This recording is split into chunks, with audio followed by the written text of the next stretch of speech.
I've been teaching maths for quite a long time now. And every time I have a bunch of students sitting in senior school trying to learn algebra, I see them really struggle with factorization. So in this video, we are going to look at the different types of factorization for a variety of algebraic expressions. For those who are watching LEAP videos for the first time, I am Deepika, a mathematics educator based in Melbourne who tries to make maths as easy as possible. Let's get into the video.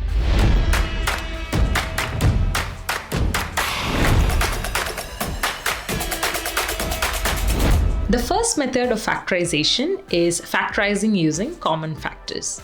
Now for this method, you can see that the questions will usually have two terms in them. So like you see here, they have two terms, right? So usually for this, you can go with the common factors method. Now to start with, the first step is to identify the common factors of the numbers present in the terms. So you can see that 9 is a coefficient and 81 is a coefficient. So for 9 and 81, what are the common factors? Which times table do they both get divisible by? So you can see that they are divisible by 1 times table, 3 times table, and 9 times table, right? So we need to figure out which is the highest common factor. So the highest common factor is 9. So you take out the common factor. So 9 is taken out. Again, you need to take out the common variable as well, because that is also a common factor. So you can see the variables, this is x squared and this is an x. So this is just single x, and x squared means there are two x's. So what is the common variable that's there in both the terms? A single x is common in both the terms, right? So you take out that x. Now, 9 times what gives you 9? It's just 1, right? And then x times what gives you x squared? X. And then plus, again, 9 times what gives you 81? 9 times 9 gives you 81. The next thing is x times what gives you x. So that's again 1. So you just can ignore that and leave it as it is. So this can be written as 9x times x plus 9. So that is the factorized form of this expression. How do you know if your answer is right or wrong? So there's a method to verify. So if you got to verify, it's just simplifying the answer. You just expand it and then you need to get back the question. So let's try it. Your answer that you got was 9x times x plus 9. So when you expand, you do 9x times x, that gives you 9x squared. Positive times positive is positive. So 9x times 9 is 81x. So that's basically your question here, right? That is it. So same way we can try question B. So the first step, as I said, is the highest common factor in both the number and the variable. So when you look at the number, you have 2 and 8. So the highest common factor is the times table in which both 2 and 8 are divisible by.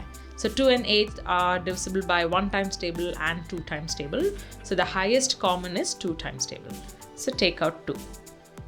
The next thing is check the variables. So you can see that there is an a squared and then there's an ax squared. So you can see there is a in both. See, there is a single a here, there is a double a here. So there is an a on both.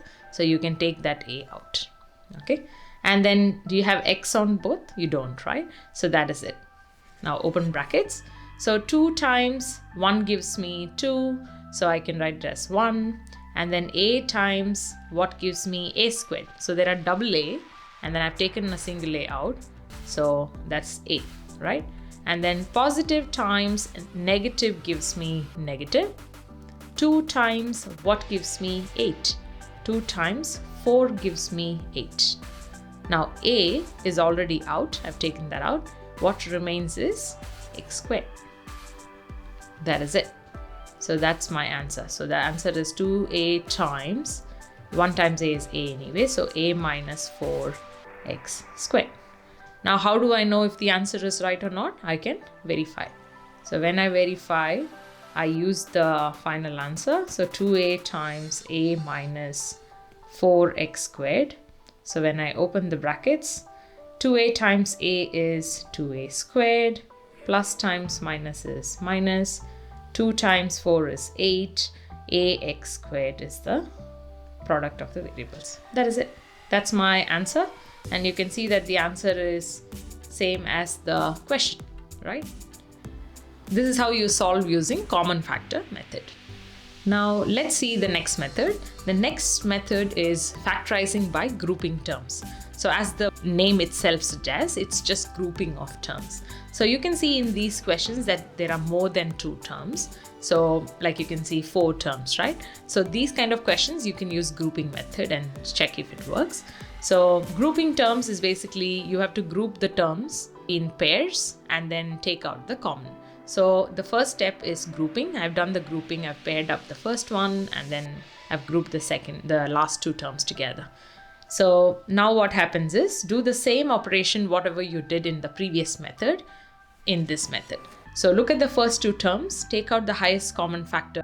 So the highest common factor in number, you just have a 1 here. If there is nothing, the coefficient is 1, right? So 1 and 4. So again, it's only 1 times table, right? So if you want, you can write the 1 outside or you can ignore the 1 and then move forward with the variables. So you can see x cube and x squared.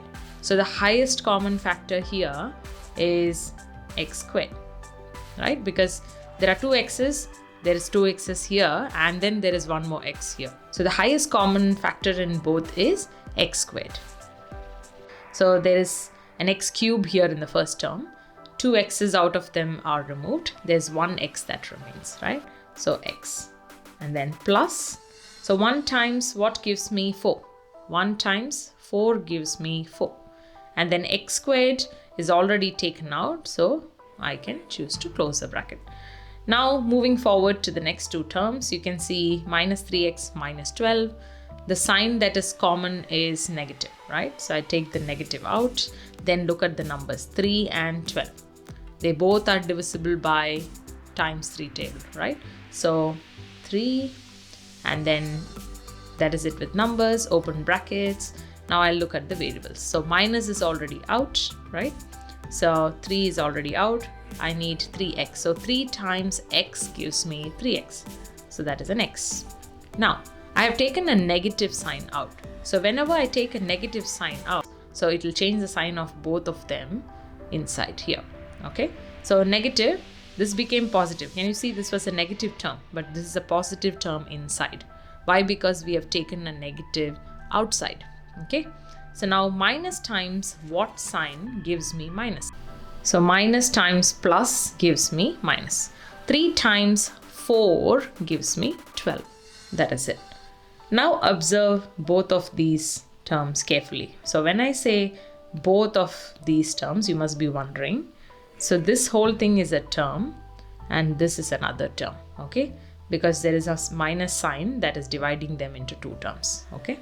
Now moving forward, you're going to see what is common in these 2 terms. You can see x plus 4 is common. So that common factor can be taken out again. Now what are the things that remains? 1x squared is basically x squared, right? And then minus 3. That is it. So that's my simplest form. All right, let's try the second question in the same manner. So first thing is to group the terms. So we are going to group the first 2 together and the last 2 together. Now find out the highest common factor for the first 2 terms. So you can see 2 and 12, right? So 2 and 12, the highest common factor is 2 times table. So 2, and then you can see the variable a and b here and then just a here. So the common variable is a and then brackets open.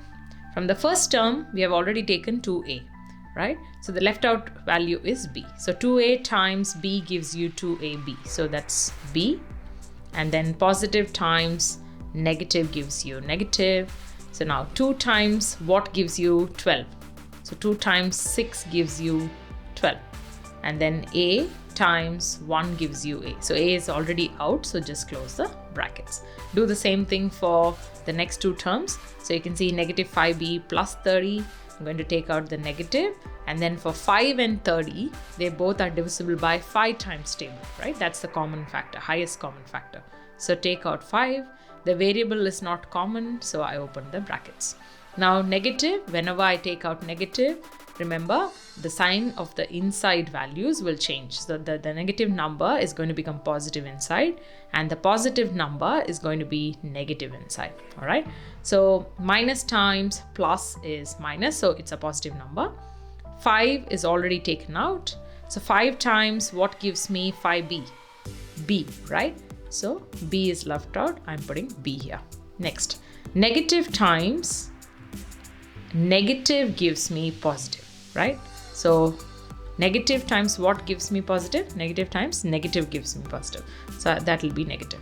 5 times what gives me 30? 5 times 6 gives me 30. That is it. Now look at the terms carefully. You can see that this whole thing is a single term and this whole thing is another term, right? So taking out common again, you can see b minus 6 is on both the terms, right? So b minus 6 is your common term, that's taken out. What else is left out? So you can see 2a is left out in the first one, so that's a 2a, and then you have a minus 5 left out, which is your minus 5 here. That's all. That's how you factorize by grouping the terms. All right, now we are moving on to the third method of factorization. So the third method is called as factorization using identity. So the identity looks like a squared minus b squared equals a plus b times a minus b. So this is basically like, it's called as difference of perfect squares. So perfect square is when you square the same number, the answer that you get is called as a perfect square. Just like how you have 2 squared is 4. So 4 is a perfect square. Same way 16 is a perfect square. Why? Because 4 times 4 gives you 16, right? So these are all perfect squares. 4, 16, 9, 25, 1. All these numbers are basically perfect squares. So look at the first question. The question is 9x squared minus 36. We need to write them as perfect squares individually. The individual term has to be expressed as squares. Now 9 is a perfect square. What is 9 the square of? So 3 squared is 9, isn't it? So you can write 3x the whole square.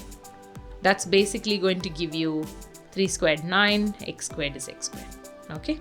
Minus, how can you write 36 as a square of a number? You know 6 times 6 is 36. So that can be written as 6 squared, right? Now you can see that this looks like the identity a squared minus b squared. So your answer can be written in the form of a plus b times a minus b. You just need to figure out what is your a and b. So your a is whatever is in the brackets of the first term. So that's basically your 3x, and your b is number 6. Okay. If you want to put brackets, feel free to put brackets. And that is it. Now just apply it in the right hand side of the identity. So that is going to be a plus b, which is 3x plus 6 times a minus b, 3x minus 6. That is it. That's all is your answer. Now let's try the same thing to the right hand side, the next problem. But then this problem can be a little lengthy because you can see that the term, this is a perfect square, like x minus y whole squared. The whole of x minus y looks like your a. And this can be rewritten as a perfect square, right? So let's first do that. Then we will find out our a and b, okay? So the first term is already in the form of a perfect square. It's already something raised to 2, right? Now this can be written, 16 can be written as 4y the whole square, right? Now it looks like a squared minus b squared. Find out what is your a, find out what is your b, okay? So your a is x minus y and your b is 4y. Now you just need to apply it in the identity. So the identity is a plus b times a minus b. So a plus b is x minus y plus 4y, and a minus b is x minus y minus 4y. This can be further simplified because you know you have like terms. then you can simplify, right? This is a like term, these two are like terms, and these two are like terms, right? So then your answer changes to x. What is 4 minus 1y? So that's basically positive 3y, and this becomes x. Minus 1 minus 4 is minus 5y. That is it. This is how you solve the difference of perfect squares for factorization. So far, we have seen 3 different types of factorization. There is also another type of factorization method, which is called as splitting the middle term method, which is very important for factorizing quadratic polynomials. I'm going to put that as a separate video because this video is already quite too long. Please feel free to check that out. If you like this video, please give a thumbs up. If you have any questions, leave them in the comment section and I'll get back to you shortly. Thank you for watching, and please don't forget to follow Leap to learn more and make maths as easy as possible. Thank you.